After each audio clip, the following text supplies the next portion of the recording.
अपार करुणा सिंधुं ज्ञानदं शान्तरूपिणं श्रीचन्द्रशेखरेन्द्र गुरुं प्रणमामि मुदान्वहं सद्गुरुचरणारविन्दाभ्यां नमः। श्रीगुरुभ्यो नमः। हरिः ओम्। Okay, so sorry for the hiccup. Let's start with the class. So I said that Adi Shankara says there are 4 prerequisites for studying Vedanta. So Viveka Chudamani is a Vedantic text, and if you want to enter into Vedanta, these are 4 prerequisites. So here prerequisites does not mean you just need to enter into the Vedanta and once we start the class we can forget about all these things. No, these are prerequisites, but these are also the requisites if you want to maintain the student status of Vedanta. What are those 4 requisites?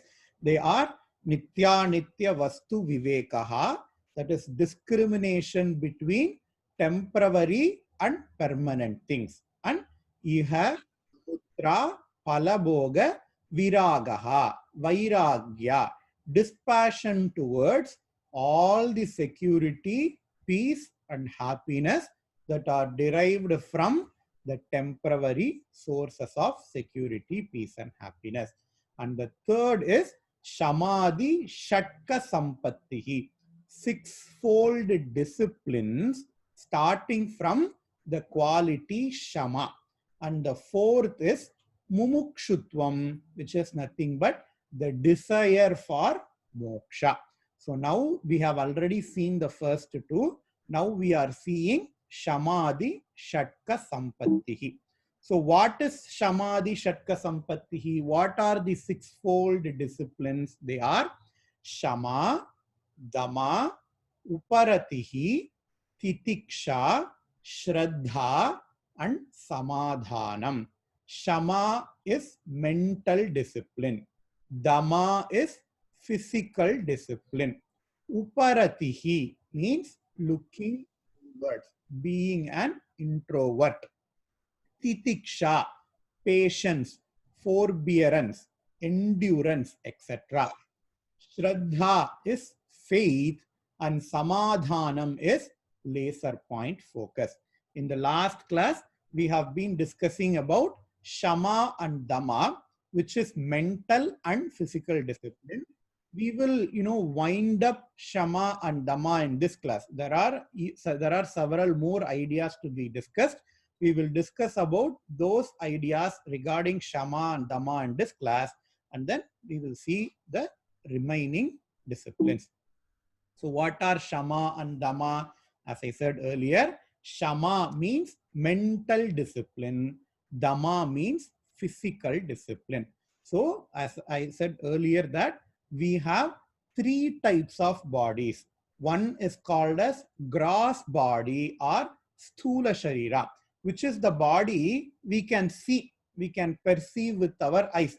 I have hand, I have head, I have legs, I have brain. Even brain comes under the gross body, which is the Sthula Sharira.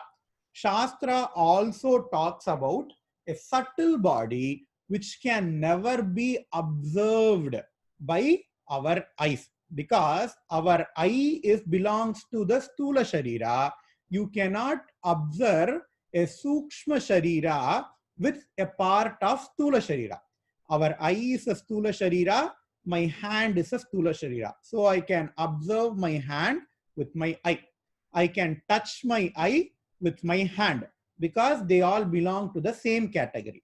But if I want to observe my Sukshma Sharira, I cannot have the organs of Sthula Sharira to observe my Sukshma Sharira. So when I say we have Sukshma Sharira, you have no way, you just have to believe in Shastra.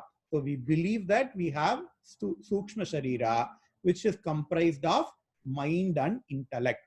And Shama and Dama is basically regulating our bodies, our Sthula Sharira and Sukshma Sharira. So what are the parts in the Sthula Sharira that needs to be regulated? There are 5 organs of knowledge. These are called as Pancha Jnanendriyaha. Indriyaha means organs. Jnanendriyaha, jnanam means knowledge. So Jnanendriyaha means organs of knowledge. It is these organs by which we know of our environment.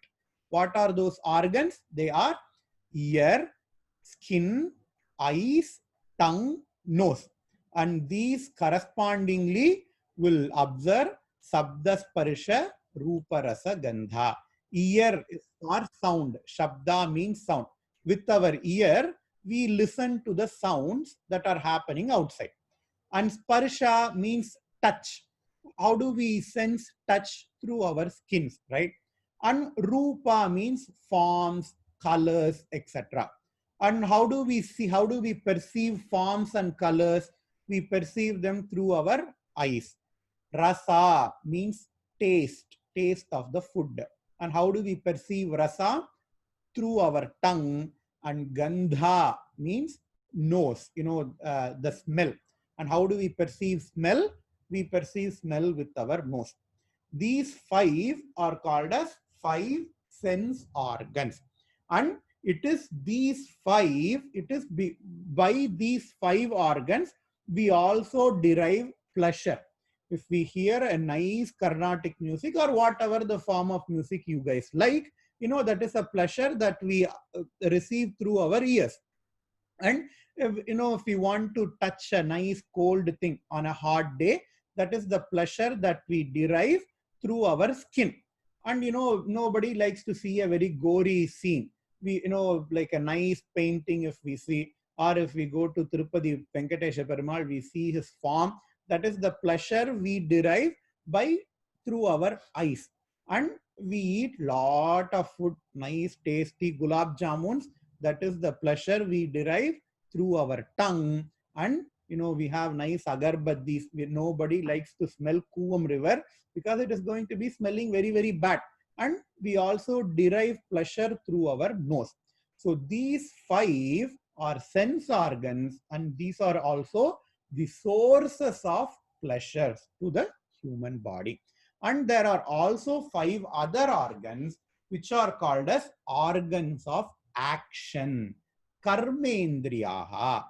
Actions means karma. Organs indriyaha. So karmendriyaha means organs of actions. So these are the organs with which we interact with the other people in the world. What are those organs? Through our mouth, we speak. Through our hands, we do things.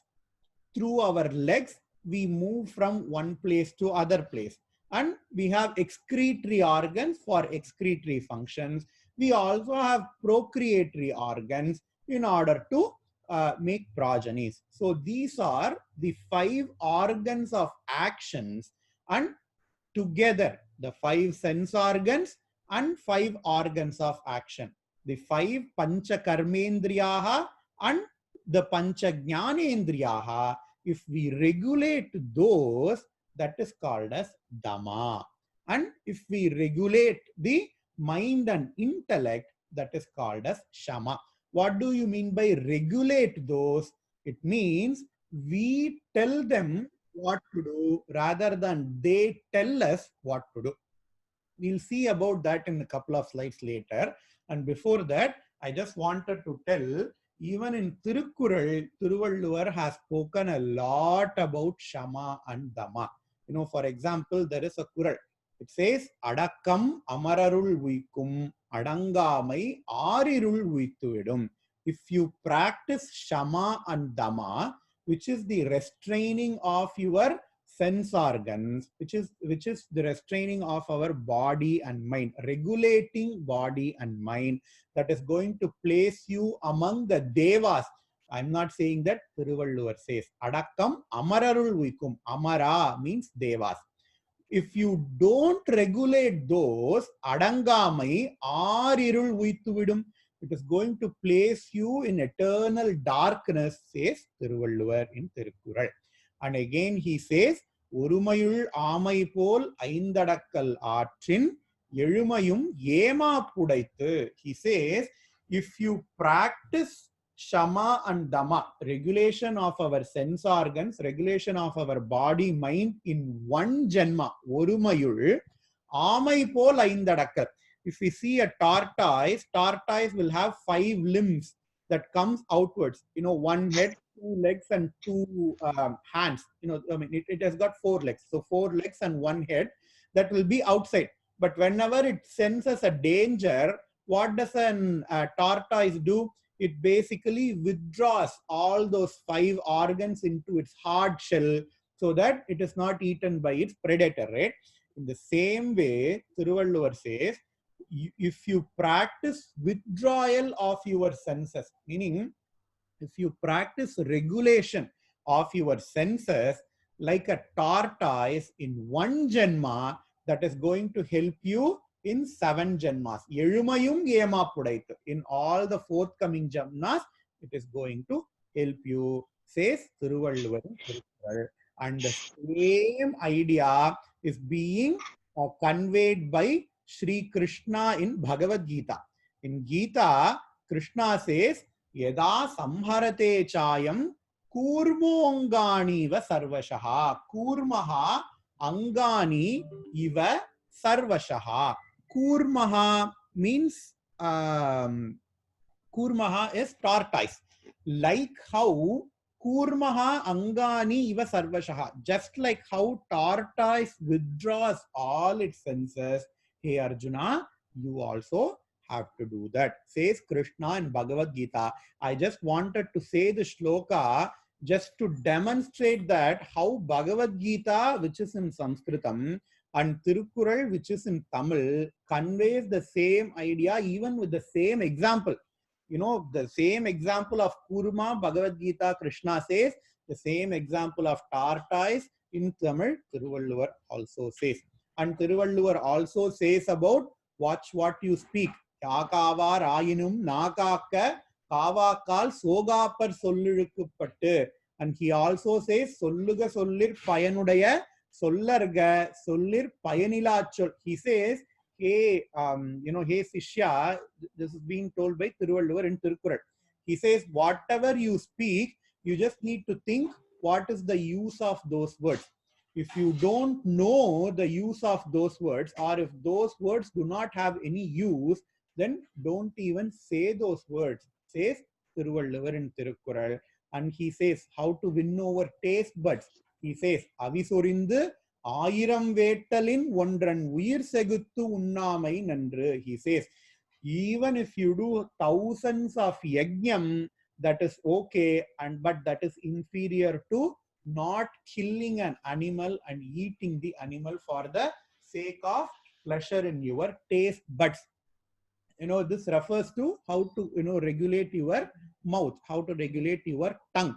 You know, all these, even in Tamil, even in Bhagavad Gita, even in Viveka Chudamani, they say Shama and Dama. They are very, very important qualities that one need to cultivate. Now, we need to then ask the question, why are those important? Basically, our Shastra says, our body and mind should be our tools and listen to what we say.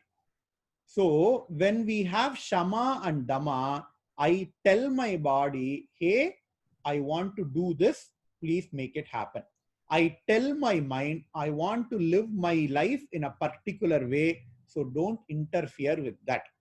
So that is called as Shama and Dama, rather than the other way around, rather than I listen to my body, rather than I listen to my mind, I need to make sure my body listens to me. It is like a person having a dog as a pet. You know, they say we need to, train our dogs and all. What is meant by dog training? Whenever I'm taking my dog for a walking, my dog should not pull me. When I walk first, my dog should come behind me. In the same way, when I say my body and mind, hey, you have to do this, then my body and mind should listen. That is the main idea behind Shama and Dama. All this will convert ourselves from a Prakrita Purusha to a Samskrita Purusha. What is a Prakrita Purusha? A Prakrita Purusha is an uncultured human being. He is instinctive. He is driven by his emotions. But a Samskrita Purusha, it has nothing to do with the language Sanskritam, but a Samskrita Purusha is a cultured person. He is not instinctive, but he is intellectual. He is responsible for what he says. He is responsible for what he does. As against an instinctive person who is not responsible for what he says or what he does. And a Prakrita Purusha will be driven by his emotions, but a Samskrita Purusha will be driven by logic and reasoning. So whatever he does, there is a logic behind us, there is a sound reasoning behind us.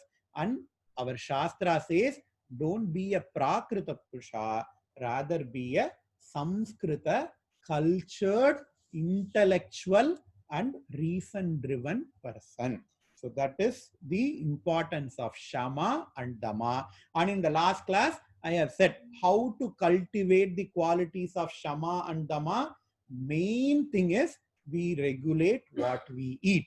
If we see what we eat, if we have control over what we eat, that plays a very major role on how we think and what we do. So these two are Shama and Dama. And now we have to be very, very careful that Shastra never advocate extreme control, which is very, very impossible or hard to follow. Shastra says, hey, don't indulge in pleasures. No, Shastra does not say that at all. What Shastra says is regulate your pleasures. Have pleasures in an ethical way, and also do not depend upon those pleasures always. For example, we have Ekadashi Vratam, the same Shastra which says during your marriage day, you make a lot of dish and eat. During Deepavali, you make different bhakshanams eat. Now we have Ganesh Chaturthi coming where we are going to make a lot of kodakattais and eat. You know, last week we had Krishna Jayanti where we made all murukku, seedai, other some, we ate. So the same Shastra that allows that also says during Ekadasi, you have to see what you eat. You don't eat a lot. So basically says you decrease your dependencies on food for pleasure.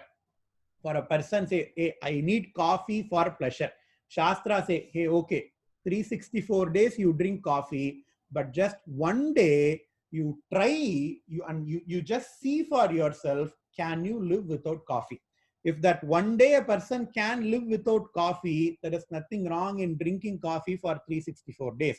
But if the person is showing withdrawal symptoms, then Shastra say, hey, you have this problem, you need to solve this. So that is the reason behind all the vratams that Shastra prescribed. We have Ekadashi Vratam. If a person is used to eating 3 times a day, Shastra say, hey, during Ekadashi, can you live without eating one day?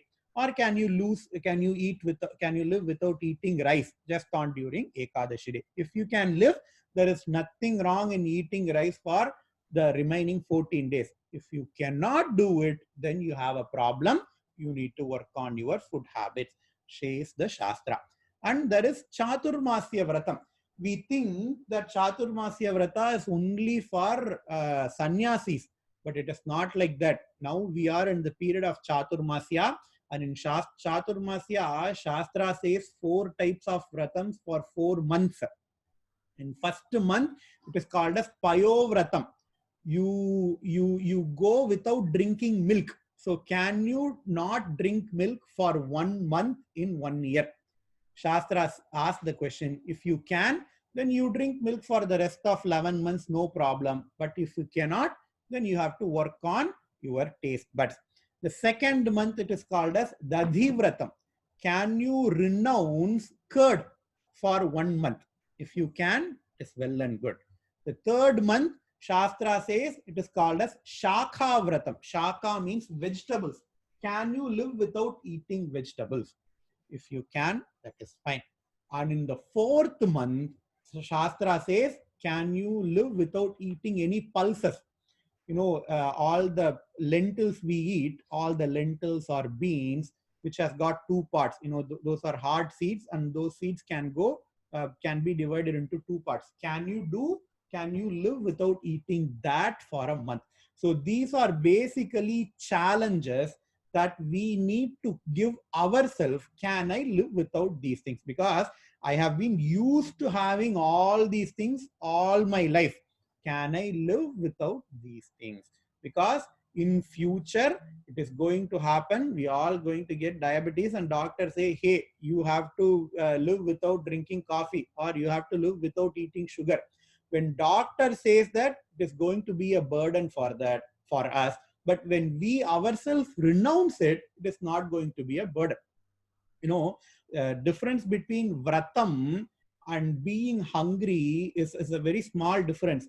Vratam means I have food, but I just don't eat. But being hungry is I don't even have food. So, I mean, the process is same. You are not eating, but you are eating without any food. You are eating just because you don't have any food, or you are not eating just because you have mastery of your own body. So that is the thing that Shastra wants all of us to cultivate. And let us take Shivaratri. All the 364 days you sleep well from 9 to 6. You sleep very well. But just one day on Shivaratri, can you live without sleeping? Because as old age happens, insomnia is going to happen for everyone. If that comes, if you are helpless, then it is a problem. But if we practice, if we ourselves challenge our body, can I go on without sleep just for one day in a year? Then it comes as a practice for whatever that is going to happen later. And Mahaperiyava says, you have to perform speech restraint during Moola Nakshatram on all days, because Moola Nakshatra is a nakshatra which is good for Saraswati, and says, hey, at least one day in a month, can you not speak? Can you do a Mauna Vratam for one day? It is said by Mahaperiyava and Daivathin Kural. And we have all those upavasams. Upa means near, vasati means to live. All the upavasams are residing with God. Meaning, I'm having Ekadashi Vratam, but I'm seeing a lot of movies. It is not going to help according to Shastra. If you are having Ekadashi Vratam, then all your mind, body, everything has to reside with God. So can I live without all those sense pleasures? Asks Shastra, if we have all those Vratam. So if you want to have Shama and Dama, then the best place to start is A, having control on your food, and B, starting to practice all those Vratams that Shastra says. So these are Shama and Dama. The next quality, the third quality Shastra says, Viveka Chudamani says, is Uparatihi, which is looking inwards, being an introvert, self-withdrawal. Can I withdraw to myself? Why do we need to do that? Because only then we can have an uninterrupted stream of thoughts. They say thought chain. They say from one thought to another thought, we jump so fast. But Shastra says, can you have one thought and can you remain in that thought for a period of time? That is called as Uparatihi. And Shastra says it is a very important quality. And we all have to ask ourselves these questions. We can be with anybody other than ourselves, meaning if there is nobody else around us, and if there is no internet, if there is no book, if there is no TV, can we be happy by ourselves? And this quality is very, very important. And this quality, how do we develop this quality? This quality can be developed by practicing mantra japa. We all should try to take some mantra and try to do japa of it. Even if not any mantra, just take Ramanama and do japa. Because what happens when we do japa? When we do japa, we basically shut off all our sense organs and we focus on just one name, Rama, Rama, Rama, Rama. We exactly know what is going to come next. So we are not jumping between one thought to another thought. So that really helps for uninterrupted stream of thoughts. So again, so can we be with ourselves? What happens? We need to ask this question. What happens if there is no TV or no internet? Because last couple of weeks before, we all had power outage where we didn't have any TV or internet, and we all know how terribly we felt without anything. With no books, no TV, no internet, no electricity. We all know how we suffered. And Shastra says, hey, you don't have to suffer, practice uparatihi. You can be with yourself for as much as you want. And Shastra says, if we always focus on external things, we can never look inwards, because Viveka Chudamani is all about learning about yourself. Viveka Chudamani is all about looking inwards. And if we spend all our energy looking outwards, there is like we cannot even start to look inwards. And by practicing uparatihi, we can start to look inwards. We can start to live with ourselves. So with this, let us finish today's Viveka Chudamani class, and the next qualities we will see from the next class. Harihi Om. Shri Gurubhyo Namaha. Harihi Om.